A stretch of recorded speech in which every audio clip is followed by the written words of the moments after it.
Joining me live is Eylon Levy, a spokesperson for Israeli government and Prime Minister Benjamin Netanyahu. Mr. Levy, is Israel now in control of the Gaza Strip? Is Hamas no longer in control of Gaza Strip? Well, Hamas has definitely lost control of the Gaza Strip, this terror organization that has oppressed the people of Gaza for the last 16 years, is now fighting for its life as we come after every single terrorist who was involved in the October 7th massacre. Our plans are moving ahead. We've encircled Gaza City. We've moved in. We're advancing on its main headquarters. And we're continuing with our goal to topple Hamas and totally destroy its terror machine in response to that massacre on October 7th, when they brutally murdered, executed, beheaded, burned, raped, tortured, mutilated 1,200 of our people. And as you mentioned, took 240 people, including children, including babies, hostage into the Gaza Strip. The Golani Brigade, the elite soldiers of the Golani Brigade inside the Legislative Assembly, is that victory only symbolic? Because even today, Hamas continues to target Israel. There were rocket sirens and attacks, I believe, on Ashkelon in Tel Aviv even today. That is definitely an iconic image. We are coming not only to dismantle Hamas's terror infrastructure, but also to remove it from power. For 16 years, it has been terrorizing the people of Israel with tens of thousands of rockets. It's been oppressing the people of Gaza, diverting humanitarian aid to build their tunnels, to build their weapons, and we are bringing that reign of terror to an end. But I should emphasize, Israel does not want to reoccupy Gaza. We do not want to control Gaza. What we want is to create a reality that will bring security for the people of Israel and make sure Hamas can no longer pose a threat to us. But certainly, definitely a powerful image that shows just what a serious blow Hamas has taken after its decision to launch that atrocious massacre on October 7th. That attack was atrocious. The massacre of 1,200 plus people, 240 taken hostage, that was truly atrocious. But many are saying that Israel is committing genocide in the Gaza Strip. So to kill a few thousand Hamas fighters and leaders who may be in Qatar or elsewhere, thousands are being massacred in the Gaza Strip, including women, the elderly and children. No, I'm sorry. It's important to set the record straight. On October 7th, Hamas committed an act of genocide against the Israeli people. It invaded with death squads, intending to murder as many people as they could, and they executed them in the most brutal way imaginable. This was a campaign of systematic extermination by a terrorist group that openly vows that it wants to murder all the Jews. That is Hamas. It is a genocidal terror organization, and we are fighting it so that it cannot attack our people again and cannot commit another act of genocide against the Jewish people. Now, in order to do that, we are targeting Hamas. We are targeting the monsters who perpetrated October 7th. And we're doing everything we can to get civilians out of harm's way inside the Gaza Strip. That's why for a month now we've been urging them to evacuate south for their safety. It's why for a week now we've been putting in place humanitarian corridors to enable people to leave the danger zone in northern Gaza.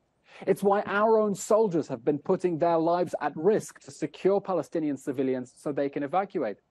The problem is that Hamas has a deliberate strategy of human shields.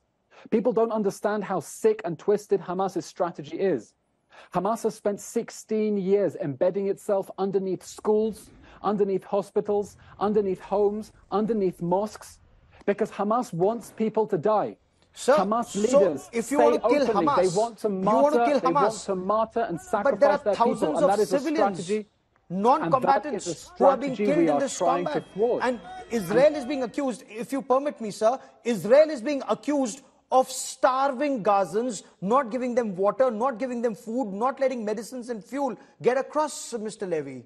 I'm sorry, these are obscene accusations by people who clearly cannot open and read a newspaper. Israel has 2 water lines that are supplying water into the Gaza Strip. Hamas is firing mortars that are hitting our water pipelines. We're fixing them underwater, and we're continuing to supply water into enemy-controlled territory. The Gaza Strip is receiving humanitarian aid through the Rafah border crossing with Egypt. It's receiving food, it's receiving medicines, and there is already food in the Gaza Strip, and there is no immediate shortage at the moment. The problem is that Hamas is deliberately manufacturing a humanitarian emergency because it knows that images of humanitarian suffering will put pressure on Israel to stop its attacks intended to destroy Hamas. And we hold Hamas fully responsible for all the humanitarian suffering in the Gaza Strip as a result of its decision to declare war on us with the October 7th massacre, and its decision to fight that war like cowards from inside densely populated areas, despite our best efforts, putting our own soldiers' lives at risk in order to facilitate safe passage for Palestinians in the northern Gaza Strip out of harm's way, because this is not a war against the Palestinians, it is not a war against Gaza, it is a war against the monsters from Hamas who perpetrated the October 7th massacre, and it is the monsters from Hamas we will destroy. Will your bombing continue the way it has for the past 40 days? Because there are some who say, one, there should be a ceasefire or a pause. There are others who say, including quoting Hamas interlocutors, saying if there is a pause, at least some hostages could be released. We will not accept any end to the fighting that leaves our hostages in Gaza and Hamas in power. We are going for complete victory because we will not leave Hamas with the capabilities to perpetrate another October 7th massacre. That will not happen. The October 7th massacre was the straw that broke the back of a very strong camel. Now, will we consider a small pause in order to get our hostages out of the Gaza Strip? If there is a serious option on the table, a serious proposal, we will, of course, consider it. But this war will end with Hamas removed from power. This war will not leave the baby burning, baby beheading, baby abducting terrorists from October 7th in power in the Gaza Strip, free to attack our people again. We will end its reign of terror. Mr. Levy, can you give us a roadmap? How long will your operations continue now that Israeli forces are in control of Gaza City and the parliament building? How long will your operations continue? Will the Israeli forces move all the way down to the Rafah border? This war will last as long as it takes. Not a day more, not a day less. I wish I could tell you that this would be over tomorrow, and it would be if Hamas emerged from its terror headquarters underneath the Shifa hospital, waving a white flag and surrendered. But since it seems that Hamas is determined to fight to the very last man, we will fight them. They declared war on us, and we're going to win that war. It's going to be long. It's going to be difficult. None of us want to be in this situation. We have 350,000 people in reserves, pulled away from their families, pulled away from their jobs so they can go and fight. Obviously, we want them home. Obviously, we want to go back to our lives and rebuild this country. But that job of rebuilding this country will happen after we destroy Hamas, however long it takes. What does victory mean for you in tangible terms? How will you declare, what is victory for you?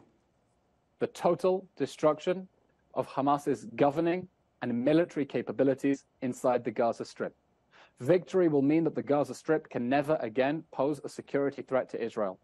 You know, a decade ago, when ISIS captured territory in Syria and Iraq, 86 nations came together to wipe out ISIS and to take away its territorial control because they realized that such an evil terrorist organization can never be allowed to hold territory from which to attack innocent people around the world. And just as the world defeated ISIS, we are going to destroy Hamas. The only difference is this is, of course, much closer to home. Unlike the US or the UK flying half the way around the world to fight ISIS, this is literally our backyard. We have soldiers in the Gaza Strip, and if they do not stop that Hamas terrorist right now from shooting that rocket, he will shoot that rocket and hit that soldier's home just a few miles away. So we're going to wipe out Hamas like the world wiped out ISIS.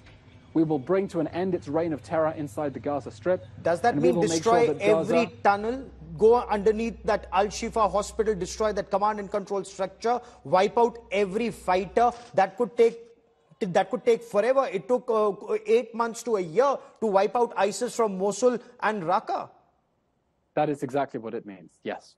So 8 months to a year, is that the time frame you're giving for this? That continuous pounding will continue for 8 months to a year? I'm not going to speculate on a time frame. You proposed that time frame. We haven't set deadlines. We've set targets. That target is the total defeat of Hamas, its total destruction, and that fight will continue as long as it takes, because we will not go back to 6 a.m. on October 7th. We will not go back to a world in which Hamas can decide whenever it wants to invade Israeli villages on the border, burn whole families alive in their homes, torture children in front of their parents, parents in front of their children, abduct babies into the Gaza Strip, that will never happen again. And we will do whatever it takes. And it will take however long it takes. Of the 300,000 people who've taken to the streets, whether in the United Kingdom or protests that are happening elsewhere, or even in countries like the United States of America, where people are removing posters of those children who've been abducted, is global opinion changing? Do they see Israel as the perpetrator and not Hamas? I mean, many are calling Hamas as freedom fighters. We are horrified and nauseated by the pro-jihad protests around the world. You know, this conflict has really given the world a moment of moral clarity. Are you for humanity or are you for barbarism? Are you for civilization or are you for savagery? And the people who are taking to the streets, calling on Israel to abandon its hostages in the Gaza Strip, calling on Israel to leave Hamas in power so it can perpetrate another October 7th massacre, are taking the side of the terror organization that on October 7th beheaded babies, burned babies, abducted babies, and I have no words for our contempt for the people who are serving as apologists for the pedophile rapists of Hamas and the atrocities they committed on October 7th. Our message to anyone taking part in protests around the world, taking the side of Hamas, is you should be ashamed with yourself. There are people like, Rashida Tlaib in the United States who say from the river to the sea, Palestine will be free, is not a genocidal call to wipe out Jews and Israelis. Of course it is, because between the river and the sea is the state of Israel. People who are calling from the river to the sea are calling for the demolition, the destruction, the erasure of the state of Israel. They're saying that this amazing, wonderful, democratic country that we have built here shouldn't exist. And who's going to run it? Hamas? That is your vision of liberation? The people who on October 7th perpetrated that horrific massacre? We're fighting for our survival. We're fighting for the survival of our wonderful democratic state. And the people who are chanting from the river to the sea are calling for the destruction of a UN member state. And they too should hang their heads in shame. I also want to ask you, how does Israel view Suella Braverman being removed as Home Secretary of the United Kingdom, especially at a time when she said that these were hate marchers and the Metropolitan Police were behaving in a partisan manner? We have no comment on domestic politics in other countries. But does that point towards victory of radical elements, as some see? I'm not going to give you a comment on the UK cabinet reshuffle. That is a domestic political matter for the UK, which is, of course, an extremely close ally and friend of Israel that has made its support for our right to defend ourselves and to defeat Hamas a very top priority. Fair enough. And how do you see this battle pan out from this point? Now that you're in Gaza City, we saw General Hagari, going inside that Rantisi hospital and bringing out details. Al-Shifa next? Well, we are moving through the Gaza Strip and we are exposing evidence of Hamas's war crimes. Our troops have discovered tunnel shafts underneath children's beds. They found rocket launchers next to children's swimming pools and amusement parks. They found cables for rocket launchers that lead into mosques and into clinics. We are exposing how the Gaza Strip has been systematically subjugated and oppressed by Hamas for the last 16 years, which instead of building a positive future for the Palestinian people, has used it to wage war and jihad and terrorism against the people of Israel. Now, of course, the situation around the hospitals that sit on top of Hamas's headquarters is very dangerous and very sensitive. It is outrageous, and the world should be outraged that Hamas has built its terrorist headquarters in the basement underneath the hospital. You know, Hamas's whole strategy is based on human shields. Hamas's whole strategy is based on putting civilians on top of its terrorists because they know that that will stop Israel from attacking the terrorists underground. It's sick. It's disgusting. And we're doing everything we can to peel away Hamas's layers of human shields. We found people that Hamas is holding hostage, Palestinians. They're keeping them as human shields in hospitals. And we're killing those terrorists so that we can evacuate the innocent Palestinian civilians to safety so that Hamas cannot use them as human shields. And we expect the whole world, by the way, to join the European Union in a very clear condemnation of Hamas's strategy of using hospitals as human shields. It's sick, it's disgusting, it goes against international law, and it must end immediately.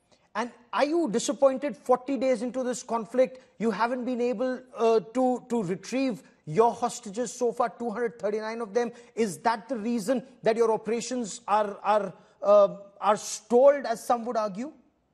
Israeli society is, of course, sick with worry for the fate of the hostages.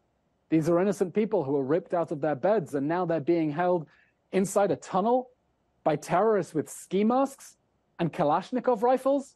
You know, there's a baby in there who was 9 months old when this war started. He's now 10 months old.